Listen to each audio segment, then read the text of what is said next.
Hello everyone, nagbabalik tayo dito sa podcast Conversations on Philippine History, Politics, and Society.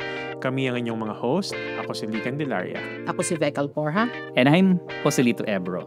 And we are continuing with our season Bagay-Bagay, Objects of Philippine Life, where we explore Philippine history through everyday objects.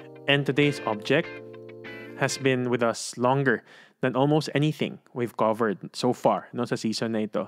It has witnessed every major event in Philippine history, from the arrival of the Spanish conquistadores to the People Power Revolution and so much more.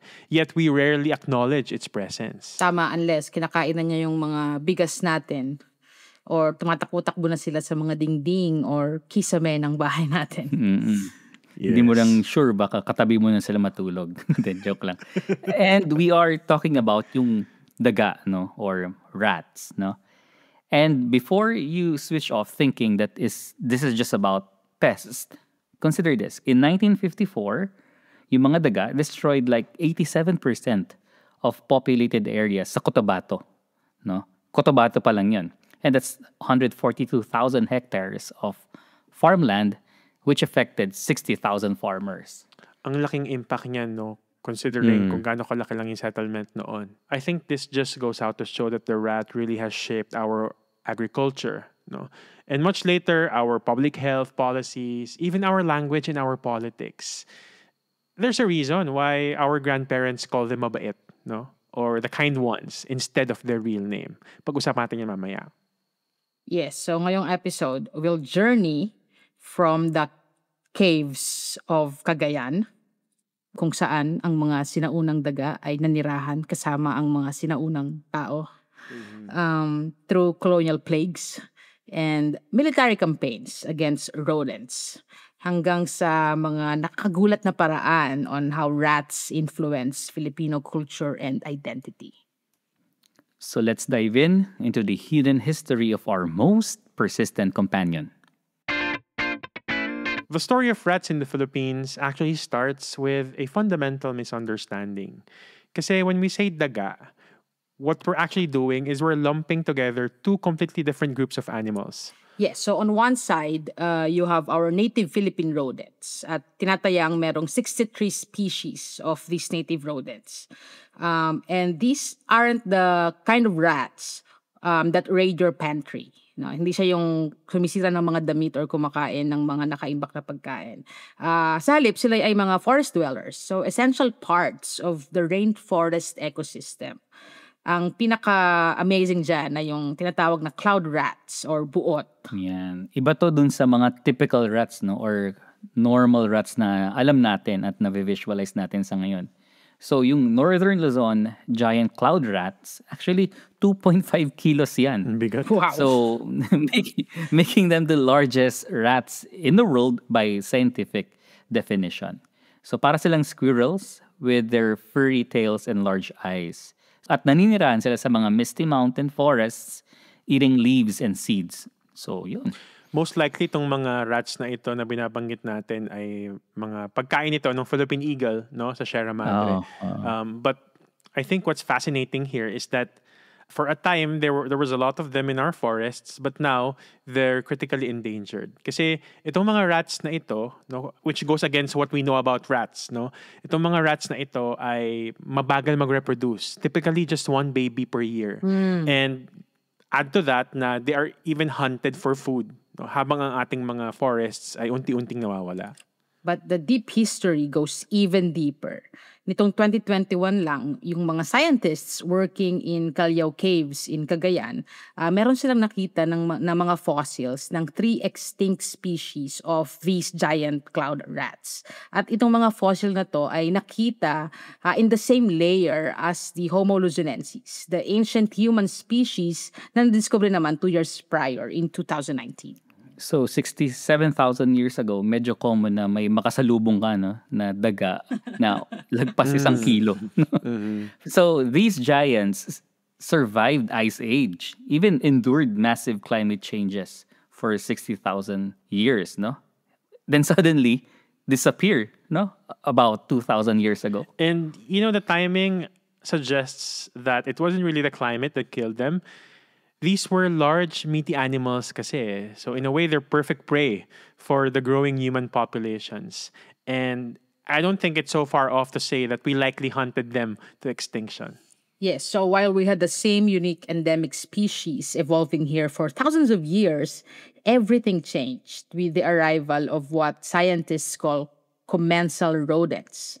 Ito yung mga species na nag-evolve and lived alongside humans. So, ito na, yung mga pest species. And crucially, not one of them is native to the Philippines. So yung main culprits dyan ay yung mga stowaways, no?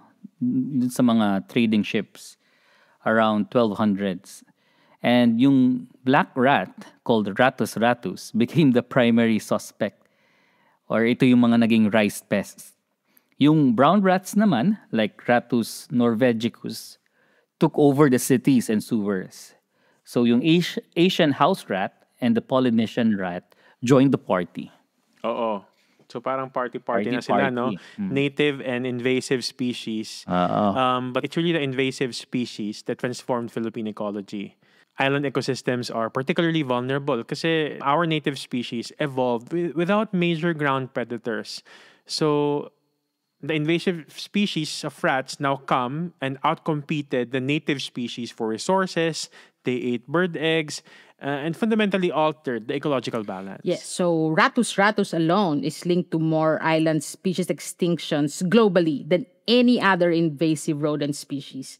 So, kung tutusin, the rat problem isn't really about fighting nature per se, di ba? It's about dealing with an ecological disruption na kung tutusin ay mga tao rin yung nag-cause, deliberately or not. Yun nga, no? Kasi out of over 60 rodent species sa Philippines, only 6 are pests and all 6 were imported. And the real Philippine rats, yung mga nasa kabundukan, sila yung mga nawawala. Mahalaga tong biological distinction na to, no? Kasi it will shape everything that follows afterwards. When Spanish chroniclers wrote about rats devastating crops, when American colonizers fought wars against rats, or when Marcos deployed the military against rodents, they weren't really fighting Philippine nature, eh. They were fighting an invasive force. They were fighting an invasive force that arrived in cargo holds. So sa written records ng kasaysayan ng Pilipinas, pinakamaagang nabanggit or nakita yung mga daga sa mga isinulat ni Antonio de Morga. So nung sinusulat niya na yung chronicles na to, he noted, so ito ay 1609, so decades already after the voyage, he noted that Filipinos left the lower levels of their houses empty because of enormous rats. Yun yung talagang specific na sinabi na malalaki itong mga dagang ito that supposedly ravaged both homes and fields. So hindi lang yan, no? Kasi even nung 1650, Domingo Fernandez Navarrete described rice crops being routinely ruined, eaten by rats. So between 1739 to 1762, reports from Cagayan said that the only reliable crop was kamote.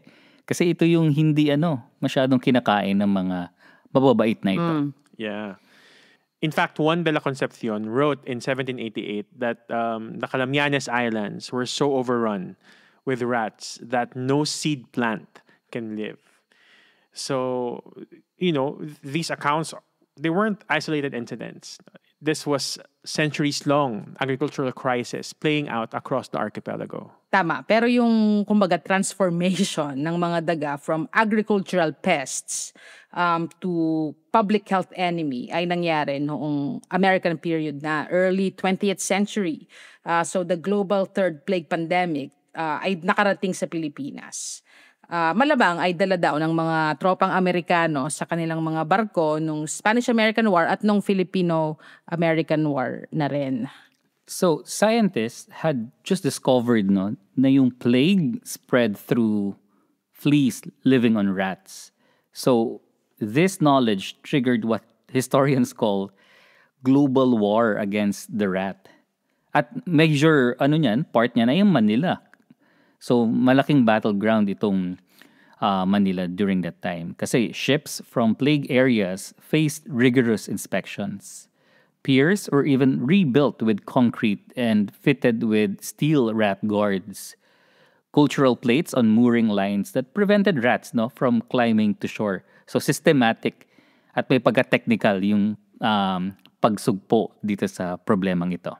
Yeah. The American response included one of history's greatest policy failures. No, around 1902 to 1905, in an attempt to control the spread of the bubonic plague, no, na lumilipat-lipat through fleas found in rats, they offered 10 to 20 cents for every dead rat, which is quite big money for that time, no? And the result, entrepreneurs in Tondo started breeding rats. They would harvest the tails for the bounty while keeping the breeding population alive. So the program, designed to eliminate rats, actually created a rat farming industry. Pero hindi to unique sa Pilipinas kasi kapareho to basically nung logic nung Cobra effect na nangyari sa India during the British colonial period. Yes. So pero ang mas matindi doon kasi hindi lang daga yung pinapahuli nila pero mga cobra. So, siyempre, ang ginawa ng native population ay nag-breed ng cobra. Diba? So, this is, parang common mistake siya ng colonizers, Talagang hindi nila iniisip yung ingenuity ng mga natives to earn money. Tapos, sa French Hanoi naman, they faced the same problem in 1902 during the, what historians now call Great Hanoi Rat Massacre. Diba? So, rat catchers would cut off tails and release the rats to breed more. And they even discovered smuggling networks bringing rats into the city para dun sa bounty. At mapapalala pa yan nung rat wars that erupted from 1950s to 1960s. So post-war agricultural expansion created perfect conditions for population explosion. Large-scale monoculture provided abundant food for these pests. So irrigation systems became rat highways coupled with deforestation that removed natural predators. And the crisis peaked in the 1950s. No, nabanggit natin kanina, Representative Domocao Alonto addressed the Congress in 1954. His privileged speech painted a devastating picture that in Cotabato alone, rats had destroyed 87% of populated areas. We're talking around 150,000 hectares, over 3 million pesos in losses, and around 60,000 settlers affected. Yes, so yung naging response dyan ng Administrasyong Magsaysay ay yung pagpirma ni President Ramon Magsaysay ng Proclamation number 179 nung sumunod na taon ng 1955. And this proclamation declared rats the most destructive agricultural pests in the Philippines. Tapos it also established September as Anti-Rat Campaign Month. So parang personalan na, no?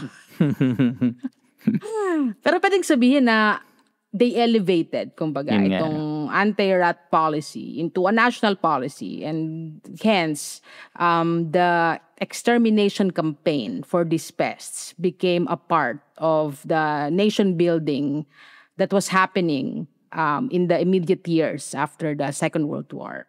Ang laki ng galit nila sa mga daga. At yung galit na to, parang umabot pa sa talagang all-out war na tinawag ng mga senators before. So the armed forces of the Philippines were literally deployed against these pests to a point that historian Patricio Abinales noted how this militarization changed the narrative. It stopped being about communities creatively fighting pests and later became about, state power managing a national crisis. Interesting, no? That happened during Marcos years. So we see a road line, no, sa ating kumbaga campaigns against the rat or the war against the rat, no. And in war a way, on rats. Yeah, war on rats. And our weapons also evolved, no. Kung titignan natin nung early American period, yung programs were using arsenic mixed with rice. And we're also fumigating with carbon disulfide to really flush out the rats and kill them. The post-war era brought modern rodenticides like strychnine and zinc phosphide. In 1959, we will see the rise of the first professional extermination company in the Philippines, the Manila Pest Control or the MAPECON. No? So dito makikita na natin na even companies will commercialize this war on rat. Oh, so may demand na talaga, no? Yes. So throughout this history, the scale of destruction was crazy. It was staggering. Diba? Halimbawa, sa mga palayan, rats created what the farmers call the stadium effect. Kasi ang nangyayari, they consume the entire center of fields. Tapos yung naiiwan lang yung gilid or yung borders. So mukha siyang stadium, mukha siyang football stadium. Ano. The worst infestations called puso. Yun yung tawag nila doon.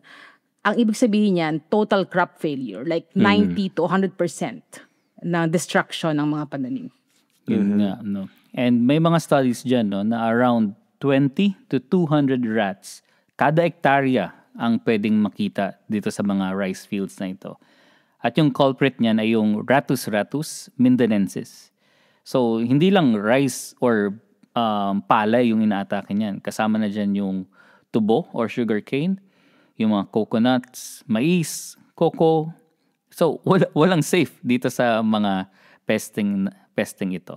So, usually, they'd cut tillers at sharp angles near the base, pull up seedlings, and even gnaw developing grain heads. Yun yung story sa rural side. Pero sa urban side naman, actually, similarly striking yung problem. No? Kasi habang lumalaki ang ating mga syudad, may bagong species ng rat, ng daga, no, na dumadami rin ang populasyon. No? This is the brown rat. Nabanggit natin kanina. The brown rat conquered Manila's sewers. Itong mga sewers na ito, they were created as part of our modern sanitation system, meaning it was meant to improve health, no? Improve public health. But inadvertently, it created underground rat highways with no predators at binigyan ng direct access sa mga buildings itong mga dagang ito. Tama, no? So itong mga problemang to na dulot ng mga daga, lalo na sa mga rural area or sa agriculture, talagang antindi kasi as recent as 2016 and 2018, rat infestations in Cotabato and Negros Occidental cost millions in damages. At talagang daan-daang mga magsasaka ang naapektuhan. So, kumbaga, yung war o yung digmaan na nag-start noon pa, panahon ng mga Kastila, nagkapatuloy pa hanggang ngayon. Beyond these agricultural and health crises, no, rats occupy this fascinating space in Filipino culture. For example, yung mga grandparents natin, di ba, iwas silang tawagin yung pangalan ng mga daga or tawagin silang daga. Instead, may term silang ginagamit. Voldemort. Voldemort. Oo, kumbaga, we're trying all ways to really try to, kung hindi natin sila malabanan na mawala sila, we use euphemisms respectfully. No? According nga kay Michael Tan, isang anthropologist, he documented the ways people refer to rats. Ang sabi niya, may iba ang tawag kaibigan or friend. Others call them kapatid, brother or sister. Pero yung pinaka-common ay mabait or the kind ones or the good ones. Yes, medyo tongue-in-cheek, medyo sardonic, kumbaga. I think, which is funny. Nakakatawa, like, ang bait. Sinira yung damit namin, saka kinain yung mga bigas namin. Bait. Yeah. Diba? Pero kung titingnan, parang it reflects yung worldview ng mga Pilipino na pwedeng i-trace sa pre-colonial animistic beliefs, di ba? Kung saan they show respect to animals and other non-human entities. Kumbaga nature in general, di ba? They try to appease them because otherwise they would take revenge, di ba? Tapos sisirain yung mga gamit nila at ayaw nilang mangyari yun. So imbis na instead of fighting fire with fire, kumbaga, diba? They choose the route of diplomacy. Yeah. So it's like negotiating, diba? So and they appease the rats or maybe the spirits for peaceful coexistence. Yun nga, no. And also representing, no, yung difference from Western extermination campaigns. So yung pag-negotiate natin with nature parang iwas tayo dun sa medyo agresibo. And a reminder of when the boundary between human and animal worlds was actually more fluid. Yes, yeah. And then there's the other dimension of perhaps the rat as a food source, which is another complex story, no? I mean, kahit naman sa accounts ng mga Spanish chroniclers like Magellan's Trans-Pacific Voyage noong 1520, no? Of course, mahabang biyahe, so his starving crew ate rats, and they were even selling them to each other for high prices aboard the ship, no? Kasi ganun nga, ubos na yung pagkain eh. So ano pa bang pwedeng makain sa barko, di ba? Meron pang rats. So pwede pang kainin siguro yon. May isa pang episode yung Spanish soldiers naman during the 1570 Portuguese blockade of Manila. They also hunted rats to survive talaga. So kapag walang-wala na, pwede na yan. Tama, Pero sa rural Philippines, ibang usapan. Kasi hindi kinakain yung mga daga out of desperation. Kasi merong distinction yan, di ba? Yung mga communities, they distinguish between types of rats. So yung field rat na ang kinakain ay palay at mga pananim, they consider it as clean. So pwedeng kainin, edible, pwedeng kainin, lasang chicken. Parang ganon.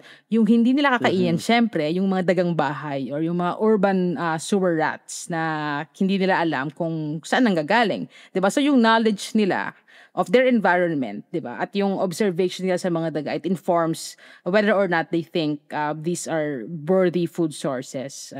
So selective yung naging consumption nila. And because of that, hindi mo pwedeng sabihin na poverty food shoppers. Yes. So maybe some people, like it more. Nasubukan na rin yan, dito sa Pinas. For example, in 1958, Bureau of Plant Industry officially recommended sa mga tao na, well, especially children, na mag-consume nitong rat meat as lasting control for infestations. So, simple lang yung logic. Kapag naging pagkain ng mga ito, syempre, ihahunt siya ng mga tao. That will reduce their population. But I think the same way that we cannot eat rabbits sa Pilipinas, the rat kasi is somewhat divisive. Well, for a lot of people, they really look at it as something dirty. But it also reveals, especially this policy or this idea of just consuming rat, kasi ang dami rin naman nila it also reveals class divisions. Yeah. The urban middle class, of course, found this idea revolting. Kasi ano ba namang alam nila about rats? They only see them in sewers, di ba? Diring-diri sila sa idea na ito, especially because it's a rural practice, no? Na, syempre, sa context ng rural consumption of rats, malinis naman na rat, yun. But it showed how modernization ideals clashed with traditional adaptations. Yes, pero titingnan mo kasi yung pagkain in anthropological perspective, hindi lang siya nutrition di ba? Hindi lang siya sustenance. Merong cultural na dimension kasi yan. So, I don't think effective yung gano'n na promotion. Kasi sa psyche, kumbaga, nung taong bayan nakakain, hindi nagre-resonate. Yes. Kumbaga, So, the rat symbolism took on its most sinister meaning in 1970s Mindanao.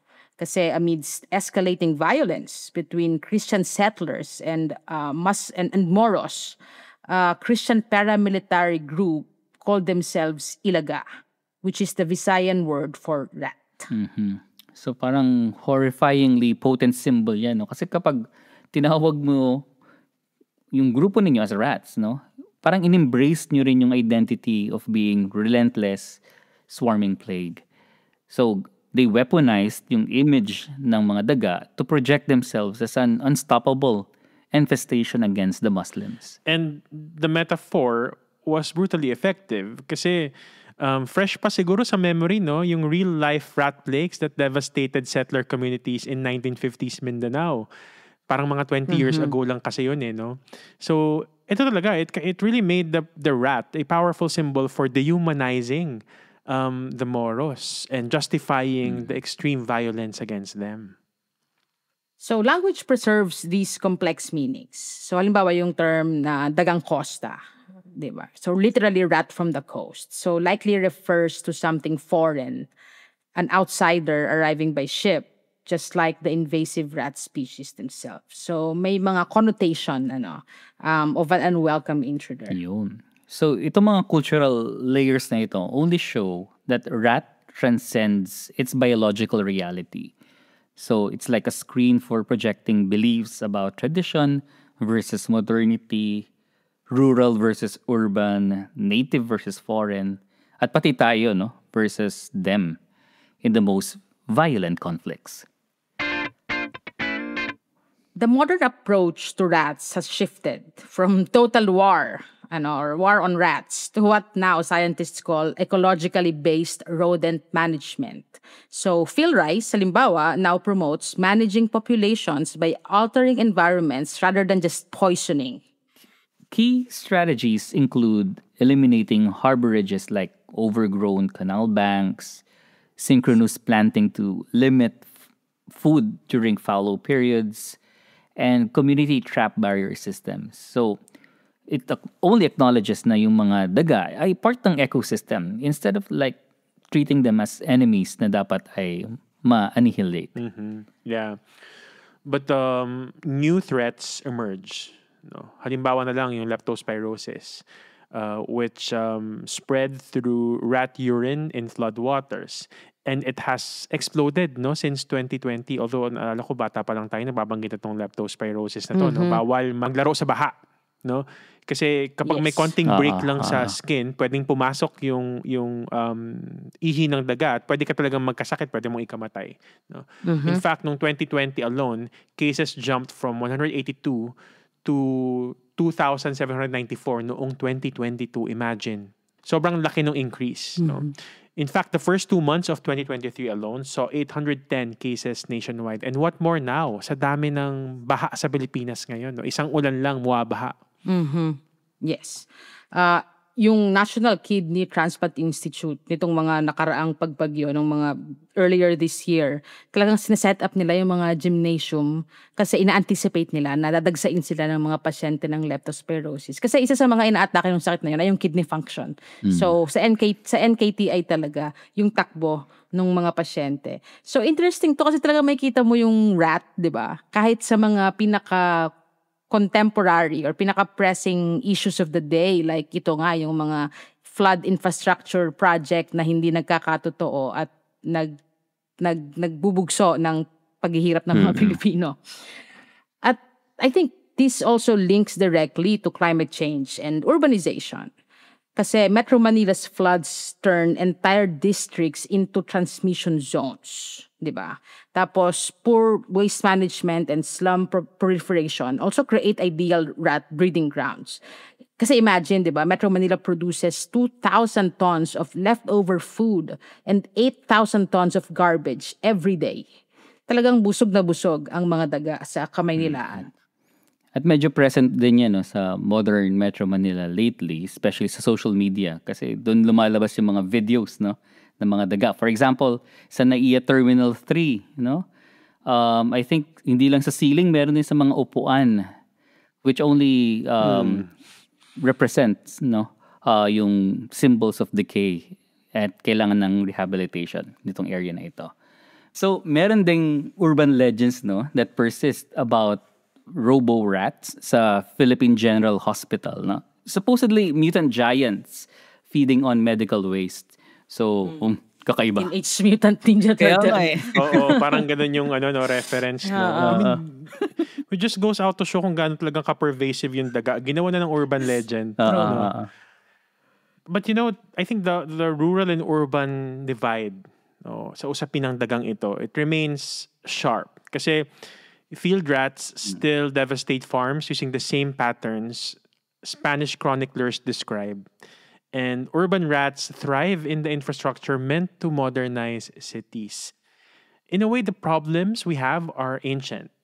But it's really the scale that has changed. Yes, pero Gusto ko lang linawin na hindi natin sinasabi na exceptionally maraming daga sa Pilipinas or ito ay talagang specific na problema ng Maynila dahil sa ating poor urban development planning. Although the urban planning is really poor in Metro Manila. Universal problem to. Like hanggang ngayon naman, kahit sa mga pinaka mayayamang siyudad sa mundo, problema din yung daga. Diba sa New York nga, legendary yung mga daga nila. Diba? So I think what's striking here mostly is how the problems with rats reflect our own failures as a people or as a society. Kasi halimbawa yung agricultural pest nagka-thrive kasi dahil sa monoculture, yung pagkatanim ng pare-parehong mga crops, 'di ba? And yung disease, yung rats naman as disease vector, kahit pa bubonic plague yan or leptospirosis, sa waste naman ng mga tao or sa movement naman ng mga tao yung dumadaan. So, halimbawa yun nga, sa paggawa ng mga urban sewers kung saan nagsisimula yung mga infestation. As scholars note, the filth associated with rats is largely filth that we ourselves created. Yes. Ganda yung sinabi ni Vic, no? Kasi we've gone from arsenic to ecological management, yet nandito pa rin yung mga dagang ito.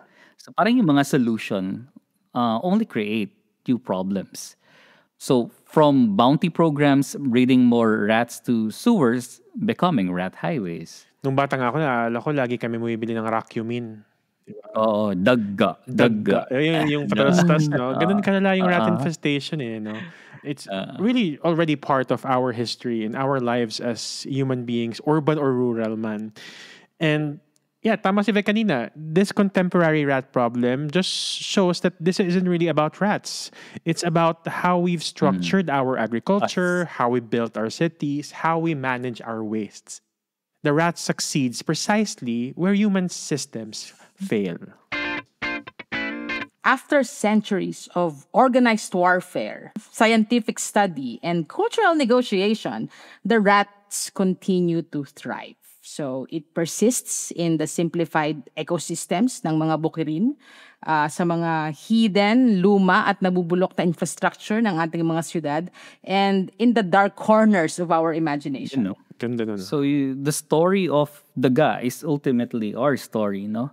Of the ecological disruption that we caused, of state power and its limits, of the tensions between tradition and modernity, and how we project our deepest fears and conflicts onto a small mammal that arrived uninvited in our shores. Next week, we're heading to the mountains naman of northern Luzon to explore an object that represents the exact opposite of the rat's chaotic persistence. Itong next object natin, it is carved from wood. It stands guard over precious grain and embodies centuries of agricultural wisdom and spiritual protection in the Cordilleras. Abangan nyo yan. Yes, so that's it for our episode on daga. So, abangan nyo ulit kami sa susunod na linggo. In the meantime, you can follow us on our social media pages. We were on Facebook, Instagram, and Twitter or X. Pwede nyo ring bisitahin ang aming website, www.podcast.org. So muli, maraming salamat sa pakikinig, and as always, have a good day.